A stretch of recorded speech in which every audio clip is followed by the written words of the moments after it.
Patrice André n'a pas choisi ses chèvres pour leur productivité, mais pour leur caractère docile. Allez les filles. Depuis quelques années, son exploitation est pensée pour l'accueil des touristes.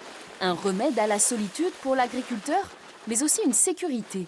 Quand vous faites du maraîchage et que début juillet vous prenez la grêle, vous n'avez plus grand chose à vendre. Et donc le fait d'avoir nos gîtes, des fois ça nous a permis de passer le cap. Et c'est vrai que cette activité de camping, c'est pareil. Ça, voilà, on n'a pas tous nos œufs dans le même panier, quoi.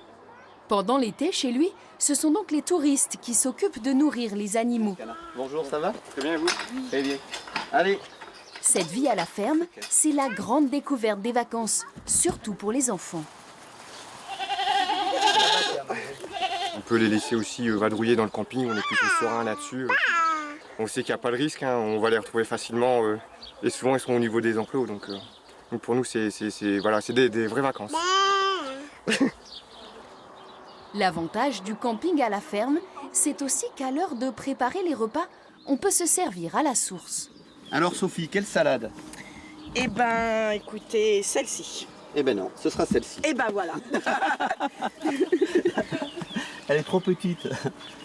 Ah bah c'est exceptionnel, hein, quand vous voyez la fraîcheur de la salade, il ne peut pas y avoir plus frais. Hein. Elle est magnifique. Hein. Quand j'étais petite, j'avais de la famille à la ferme, donc je recherchais quelque chose, j'avais vraiment besoin de me reposer, je cherchais vraiment quelque chose de tranquille. Et pour moi, ça fait partie des vacances, le contact avec les animaux. C'est quelque chose, il dégage une sérénité, une paix, voilà. C'est rien que de les toucher, c'est apaisant, voilà, c'est reposant. Dans cette ferme, le camping est loin d'être rustique. Chalet en bois ou tente aménagée, les agriculteurs sont épaulés par Laurence pour toute la gestion du site. Elle n'a jamais été professionnelle de l'hôtellerie. Pendant 5 ans, c'est d'abord en vacances qu'elle venait ici.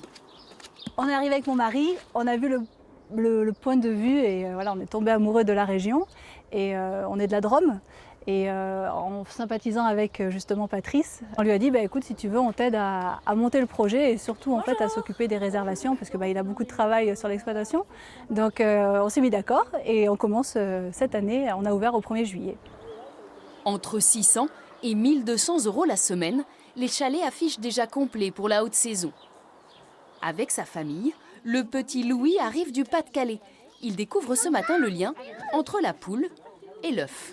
2, 3, 4. Tu fais attention, il y en a de l'autre côté aussi. Et voilà, tu fermes la boîte et tu as gagné les œufs. Ce soir, tu pourras manger une omelette.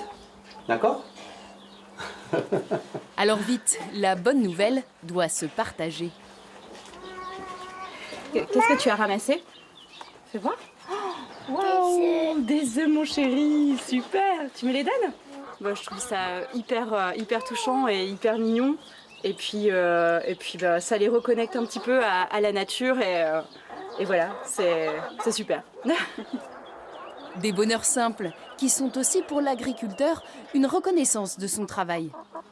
T'as vu, elle te parle? Et ouais, et toi, tu lui dis quoi? Qu'est-ce que tu racontes à la poule?